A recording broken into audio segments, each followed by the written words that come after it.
Hi guys! So ayan, nakita namin yung aming pinto. Yung hamba ng aming pintuan ay kinain na rin ng mga anay, no? So ayan, no, kung makikita nyo guys, lahat po yan ay wala ng laman. So ano pang gagawin natin dyan? Bakbakin na yan. Umpisahan na natin yung sirain dahil marami pa siyang masisira dyan. So ayan guys, babakbakin na natin yan.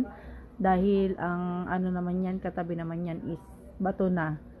So yun guys, ayan, tanggalin na natin yung mga kinain ng anay na yan. Talagang sinira na niya yung hamba ng aming pinto. So ayan guys, kung makikita nyo ay ayan, purong bato na yan guys. Yan, pininturahan na namin siya ng kulay black. So yun guys, thank you for watching. Follow for more. Bye bye.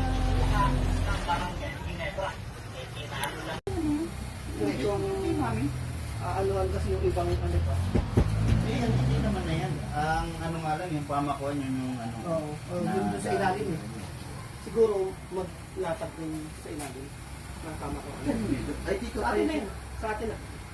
Tungan mo nung kay Mian to. Meron ka dyan eh.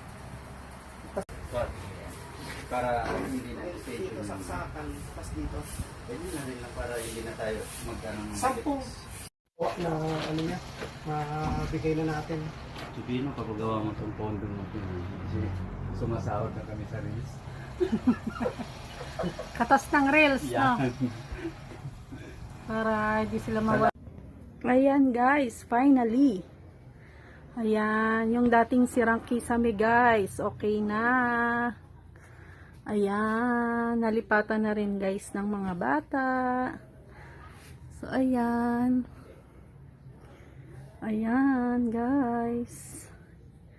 At naikabit na rin guys yung ating aircon. So ayan guys.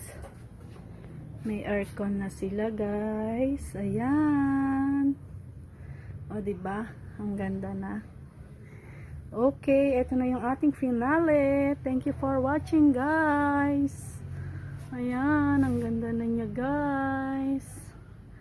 Okay, thank you for watching. Follow for more. Bye bye.